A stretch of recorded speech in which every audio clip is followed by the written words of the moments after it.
कैसे हैं बेटा आप लोग। आप सबका स्वागत है आज के इस लेक्चर में। आज हम डिस्कस करने जा रहे हैं modes of collection of primary data. हमने ये डिसाइड किया है कि हम प्राइमरी डेटा कलेक्ट करेंगे, लेकिन दिक्कत ये है कौन से मेथड से ये हम डेटा कलेक्ट करें। एक मेथड जो हमारे पास अवेलेबल है उसे हम कहते हैं इंटरव्यू मेथड। बेसिकली यहाँ पर हम पर्सनल इंटरव्यू का जिक्र कर रहे हैं। दूसरा मेथड है हमारे पास यहाँ पर क्वेश्चनर मेथड, और तीसरा मेथड अगेन इंटरव्यू मेथड है टेलीफोनिक इंटरव्यू। सबसे पहला सवाल तो यही उठता है कि सर आखिर ये इंटरव्यू क्या होता है। हम किसी से सवाल पूछ रहे हैं ओरली और वो जवाब भी दे रहा है ओरली, मतलब डेटा कलेक्ट करने के पर्पज से आप ओरली सवाल जवाब कर रहे हैं, तो इसे हम कहते हैं इंटरव्यू। अब ये इंटरव्यू दो प्रकार का हो सकता है, पर्सनल भी हो सकता है और टेलीफोनिक भी हो सकता है। पर्सनल इंटरव्यू क्या होता है? हम फेस टू फेस आमने सामने सवाल जवाब कर रहे हैं, सामने खड़ा है बंदा मेरे, हम उनसे सवाल कर रहे हैं, वो हमको जवाब दे रहा है, इसे बोलते हैं पर्सनल इंटरव्यू। फिर टेलीफोनिक इंटरव्यू क्या है? हम फोन लगा के सवाल पूछ रहे हैं, सामने वाला बंदा फोन पर हमको जवाब दे रहा है, हम ओरली ही पूछेंगे ना फोन पर, और वो ओरली हमको जवाब दे रहा है, ये कहलाएगा टेलीफोनिक इंटरव्यू। सर फिर ये क्वेश्चनर मेथड क्या होता है? यहां भी हम सवाल पूछते हैं, सामने वाला जवाब देता है, पर ओरली नहीं, हम लिखित में कुछ सवाल पूछते हैं, सामने वाला बंदा लिखित में कुछ जवाब देता है, तो इसे हम कहते हैं क्वेश्चनर मेथड। आज के इस लेक्चर में हम ये दोनों प्रकार के इंटरव्यू मेथड कवर करने जा रहे हैं। क्वेश्चनर मेथड हम नेक्स्ट लेक्चर में कवर करेंगे। हम शुरुआत करते हैं पर्सनल इंटरव्यू के ये दो मेथड से। पर्सनल इंटरव्यू में भी तीन मेथड होते हैं, एक होता है आपका डायरेक्ट, एक होता है इनडायरेक्ट, और एक होता है बाय यूजिंग करस्पॉन्डेंट्स। क्या होता है अभी हम समझते हैं। हम चालू करते हैं डायरेक्ट इंटरव्यू और इनडायरेक्ट इंटरव्यू से। जैसे मैं ना डेटा कलेक्ट करना चाह रहा हूँ कुछ लोगों के ग्रुप से कि वो लोग चाय पीना पसंद करते हैं या कॉफ़ी पीना पसंद करते हैं। मैं अपने ही मोहल्ले में निकल गया हूँ जहाँ पे 15-20 परिवार रहते हैं, और मैं उस परिवार में ये डेटा कलेक्ट करना चाह रहा हूँ कि कितने लोग चाय पीना पसंद करते हैं और कितने लोग कॉफ़ी पीना पसंद करते हैं। अजीब लग रहा है आपको?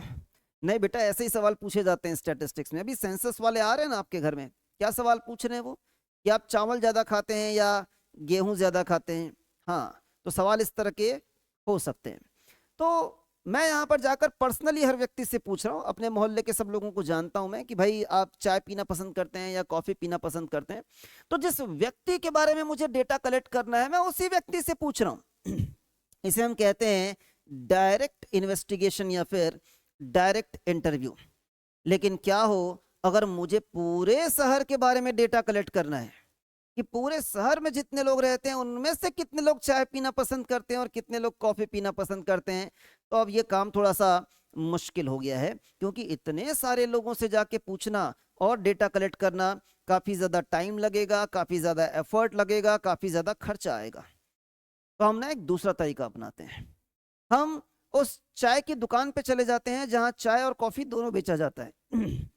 हम उस चाय की दुकान वाले भैया से पूछते हैं कि बताओ कितने लोग चाय पीना पसंद करते हैं और कितने लोग कॉफी पीना पसंद करते हैं। अब यहां पर आप ध्यान दीजिए, कहीं पर नजरें और कहीं पर निशाना। हम सवाल किसी और व्यक्ति के बारे में पूछ रहे हैं और सवाल किसी और व्यक्ति से पूछ रहे हैं। या मैं एक डीलर के पास चला जाता हूं जो बंदा चाय और कॉफी बेचता है, मतलब चाय की पत्तियां बेच रहा है और कॉफी के पाउचेस बेच रहा है। उस डीलर से हम पूछते हैं कि बताइए इस शहर में कितनी चाय की पत्ती बिकती है और कितने कॉफी के पैकेट बिकते हैं। वहां से शायद हमको जानकारी मिल जाएगी कि एग्जैक्टली इस शहर में कितने लोग चाय पीना पसंद करते हैं और कितने लोग कॉफी पीना पसंद करते हैं। अगेन हम यहाँ पर भी जब डेटा कलेक्ट कर रहे हैं तो हम पूछ किसी और से रहे हैं और पूछ किसी और के बारे में रहे हैं। अगर मैं फाइनली आपको बोलना चाहूं तो बात ऐसा है बेटा कि जिस व्यक्ति से डेटा कलेक्ट करना है, जिस व्यक्ति के बारे में डेटा कलेक्ट करना है, उसी व्यक्ति से सवाल किया जाए तो यह कहलाएगा आपका डायरेक्ट इंटरव्यू मेथड। और अगर आप एक व्यक्ति से सवाल पूछ रहे हैं किसी और व्यक्ति के बारे में तो यह कहलाएगा इनडायरेक्ट इन्वेस्टिगेशन या इनडायरेक्ट इंटरव्यू मेथड। एक बार यहां से रीड करते हैं क्या लिखा हुआ है। The direct personal investigation is the method by which data are personally collected by the investigator. Investigator खुद डेटा कलेक्ट करता है, और किससे डेटा कलेक्ट करता है? रिस्पोंडेंट से, स्वयं उस व्यक्ति से जिस व्यक्ति के बारे में हमको इंफॉर्मेशन चाहिए। Indirect oral investigation is the method by which information is obtained not from the person regarding whom information is needed. जिस व्यक्ति के बारे में जानकारी चाहिए उस व्यक्ति से नहीं पूछ रहे। It is collected orally from other persons. जैसे वो चाय वाले भैया के पास पहुंच गए थे हम, जैसे कि हम उस डीलर के पास पहुंच गए थे, who are expected to possess the necessary information, जिसके पास हमें उम्मीद हो कि उनके पास necessary information हो सकती है। These other persons are known as witness. तो वो चाय वाले भैया हमारे लिए विटनेस हैं, वो डीलर हमारे लिए विटनेस है, क्योंकि उसके पास बहुत सारे लोगों के रिस्पेक्ट में इंफॉर्मेशन है। आगे पढ़ते हैं। Direct personal investigation is suitable when, जब आपको एक्यूरेट डेटा की इंफॉर्मेशन होती है तब हम यहां पर डायरेक्ट इंटरव्यू मेथड यूज करते हैं। जब डेटा हमको सीक्रेट रखना होता है तब इसे हम यूज करते हैं। और जब फील्ड ऑफ इन्वेस्टिगेशन लिमिटेड होता है, जैसे मैंने एग्जांपल लिया ना बेटा यहाँ पर कि मुझे सिर्फ अपने मोहल्ले के बारे में डेटा कलेक्ट करना है, तो मैं डायरेक्ट इंटरव्यू मेथड फॉलो कर सकता हूँ, क्योंकि यहाँ पर हमें डायरेक्ट कांटेक्ट की जरूरत होती है, हर एक रिस्पोंडेंट के पास जाकर सवाल पूछना होता है। ये मेथड हम कब यूज करते हैं बेटा? Indirect oral investigation is suitable when direct contact with the respondent is not possible। जैसे कि मैंने ये डिसाइड कर लिया था कि पूरे शहर के बारे में मुझे डेटा कलेक्ट करना है, अब मेरे लिए प्रैक्टिकली पॉसिबल नहीं था कि मैं हर एक बंदे से जाकर कांटेक्ट कर पाऊं और सबसे पूछ पाऊं कि आप चाय पीना पसंद करते हैं या कॉफी पीना पसंद करते हैं। when, और क्यों पॉसिबल नहीं है ऐसा, हर एक बंदे के पास जाना क्यों पॉसिबल नहीं है? क्योंकि फील्ड ऑफ इन्वेस्टिगेशन काफी लार्ज है, बहुत बड़ा मैंने फील्ड ऑफ इन्वेस्टिगेशन ले लिया है। दूसरा कारण यह होता है कि कभी कभी रिस्पोंडेंट इग्नोरेंट होते हैं, कि चलो मैं ठान भी लूं कि शहर के हर एक व्यक्ति से जाकर पूछूंगा कि आप चाय पीना पसंद करते हैं कि कॉफी पीना पसंद करते हैं, वो बोलेगा तुमको क्या इससे। कभी कभी वो इग्नोरेंट होगा, बोलेगा मुझे जवाब नहीं देना है। और कभी कभी बंदा इलिटरेट होता है, इसलिए बेहतर तरीके से जवाब नहीं दे सकता है, तो ये कारण भी जिम्मेदार होता है। और investigation is so complex in nature that only expert can give information. मैं एक एग्जांपल से आपको समझाता हूं। हम ये पता लगाना चाह रहे हैं कि पोस्ट कोविड ह्यूमन हेल्थ पर क्या इंपैक्ट पड़ा है। बहुत सारे लोग ऐसे हैं जिनको कोविड हुआ और उनके शरीर पर एडवर्स इंपैक्ट पड़ा। हम उनसे पर्सनली जाके पूछने की कोशिश कर रहे हैं कि बताइए सर आपको क्या एडवर्स इंपैक्ट नजर आता है। तो चूंकि वो उतने एक्सपर्ट नहीं है, वो डॉक्टर्स तो नहीं है ना, तो वो शायद बेहतर तरीके से नहीं बता पाएंगे कि एग्जैक्टली उनकी बॉडी पर क्या इंपैक्ट पड़ा है। तो हम क्या करते हैं, हम उस एक्सपर्ट के पास जाते हैं जो ये सारी बातें जानता है। हम उस डॉक्टर के पास जाते हैं जिसने कोविड के पहले भी ढेर सारे पेशेंट्स का इलाज किया है, कोविड के दौरान भी इलाज किया है और कोविड के बाद भी इलाज किया है। वो डॉक्टर हमें ज्यादा बेहतर तरीके से इंफॉर्मेशन प्रोवाइड कर पाएगा कि पोस्ट कोविड लोगों के हेल्थ पर क्या निगेटिव इम्पैक्ट पड़ा है। तो कभी कभी एक्सपर्ट्स की रिक्वायरमेंट होती है, दैट्स वाई भी हमें यहां पर इनडायरेक्ट इंटरव्यू करना पड़ता है। हम डॉक्टर से पूछ रहे हैं ना, डॉक्टर के बारे में नहीं, हम डॉक्टर से पूछ रहे हैं उसके पेशेंट्स के बारे में। तो ऑब्वियस सी बात है यहां पर ये इनडायरेक्ट इंटरव्यू है। इसके अपने फायदे नुकसान है बेटा, और वो इनडायरेक्ट इंटरव्यू के अपने फायदे नुकसान है। इसका क्या फायदा है, ये डेटा ओरिजिनल डेटा होता है, क्योंकि जिससे हमको डेटा चाहिए वही हमें प्रोवाइड करता है। ये वाला डेटा जो है वो ओरिजिनल नहीं होता है, ये उसका डीमेरिट है। यहां पर डेटा जो है वो एक्यूरेट होता है, यहां पर डेटा थोड़ा सा लेस एक्यूरेट होता है, तो जो इसका मेरिट है वो उसका डीमेरिट है। यहां पर डेटा रिलायबल होता है, यहां पर डेटा कम रिलायबल होता है, और इन दोनों के पीछे कारण यही होता है कि वो डेटा ओरिजिनल नहीं होता है। हम जिस व्यक्ति से सवाल पूछ रहे हैं उस व्यक्ति के बारे में नहीं पूछ रहे, हम किसी और के बारे में पूछ रहे हैं। दैट्स वाई कभी कभी वहां पर एक्यूरेसी की कमी होती है, कभी कभी वहां पर रिलायबिलिटी की कमी होती है। Also give other related information, यहां से कभी कभी हमको कुछ एक्स्ट्रा इंफॉर्मेशन भी मिल जाती है जो कि वहां पर पॉसिबल नहीं है। इसके डीमेरिट क्या होते हैं, यहां पर आप वाइड एरिया कवर नहीं कर सकते, तो जो इसका डीमेरिट है वो उसका मेरिट है कि यहां पर आप वाइड एरिया कवर कर सकते हैं। इसका दूसरा डीमेरिट ये है कि ये काफी ज्यादा कॉस्टली होता है, इसमें टाइम भी ज्यादा लगता है, एफर्ट भी ज्यादा लगता है और पैसा भी ज्यादा लगता है। तो इसका मेरिट है कि ये इकोनॉमिकल होता है। सोच के देखो ना बेटा, पूरे शहर से मैं जाके सवाल जवाब करूं कि चाय पीना पसंद है कि कॉफी पीना पसंद है, कितना समय लगेगा, कितना एफर्ट लगेगा, कितना पैसा लगेगा। लेकिन सिर्फ मैं एक चाय की दुकान में पहुंच जाऊं या किसी डीलर के पास पहुंच जाऊं और उससे सवाल जवाब करूं तो काफी कम समय में, काफी कम एफर्ट लगाकर, काफी कम खर्चा करके मैंने डेटा कलेक्ट कर लिया। इकोनॉमिकल है वो वाला तरीका। Highly prone to personal bias, इसमें पर्सनल बायस के चांसेस बहुत ज्यादा होते हैं कि जो बंदा इन्वेस्टिगेटर होता है वो अपना बायस वहां पर यूज कर सकता है, वो गलत तरीके से यहाँ पर डेटा कलेक्ट कर सकता है। यहाँ पर बायसनेस के चांसेस जरा से कम होते हैं। देखते हैं कि इससे रिलेटेड किस तरह के क्वेश्चंस आपसे एग्जाम में पूछे जा सकते हैं। Which of the following method is used when an investigator collects the required information with the respondent? हमें यहाँ पर रिस्पोंडेंट से ही जानकारी लेनी है, तो ऐसे केस में तो आपको डायरेक्ट पर्सनल इन्वेस्टिगेशन ही करना होगा। Indirect oral investigation is applied, यहां पर बात हो रही है बेटा इनडायरेक्ट की। ये हम कब यूज करते हैं? जब फील्ड ऑफ इन्वेस्टिगेशन लिमिटेड होता है? नहीं, फील्ड ऑफ इन्वेस्टिगेशन होता है वाइड।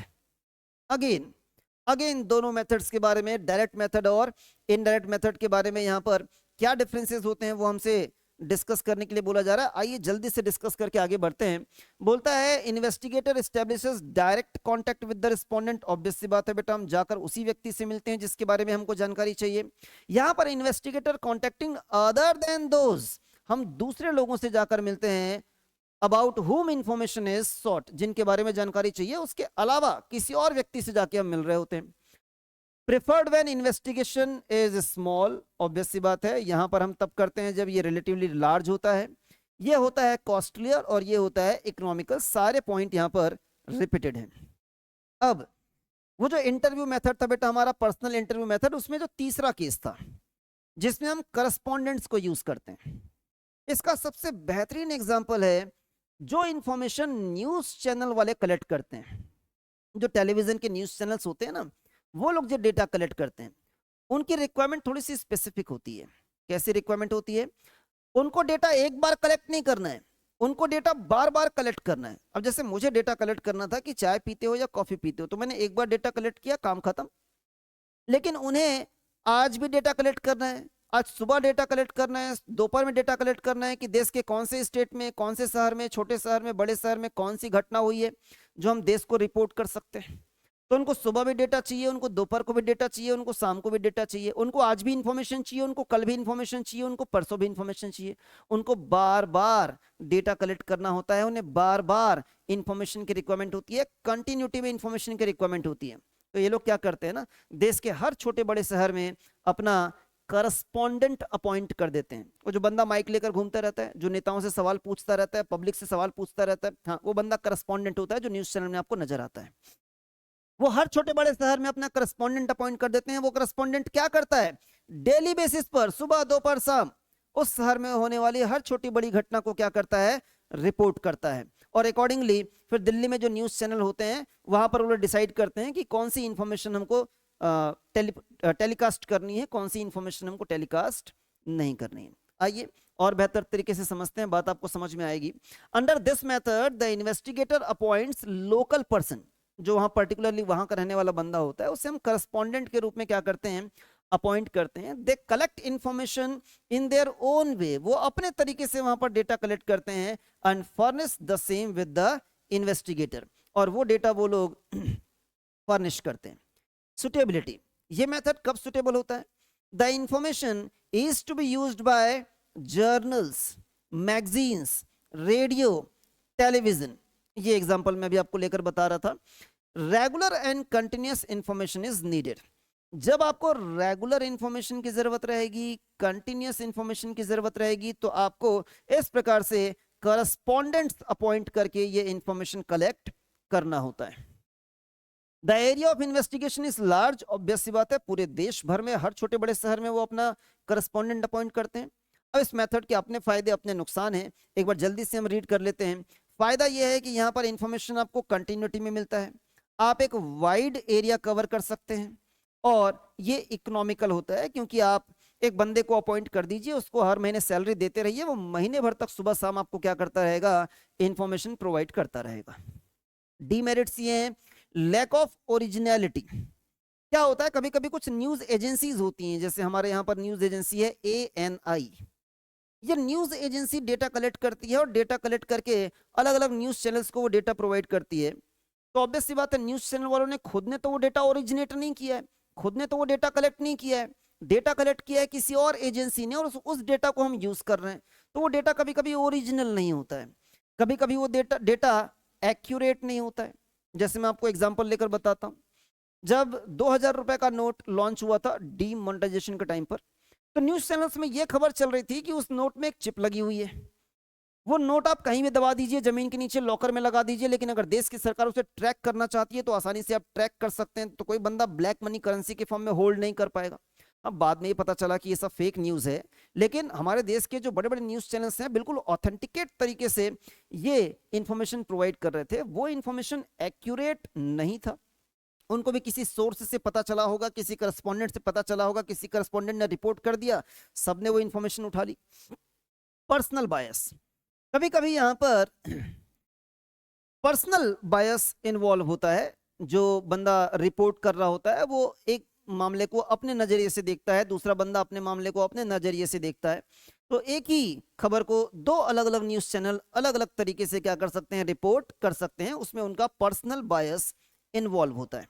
जैसे अभी मैं रिसेंटली देख रहा था, वेस्ट बंगाल का जब रिजल्ट आया, वहां पर ममता बनर्जी की सरकार चली गई, वहां भाजपा की सरकार आई। तो एक न्यूज चैनल में देख रहा था, उन्होंने इसे पॉजिटिविटी के रूप में लिया, ये तो बड़ी अच्छी खबर है कि भाजपा की सरकार आ गई है। एक दूसरा न्यूज चैनल में देख रहा था, वो उसी बात को नेगेटिविटी की तरह ले रहा था कि ये तो बुरा हुआ कि ममता बनर्जी की सरकार वहां से चली गई। सेम खबर है, एक बंदा अलग तरीके से रिपोर्ट कर रहा है, दूसरा बंदा अलग तरीके से रिपोर्ट कर रहा है। वहां पर पर्सनल बायस इन्वॉल्व होता है, भेदभावपूर्ण तरीके से ये लोग क्या करते हैं, वहां पर रिपोर्टिंग कर सकते हैं।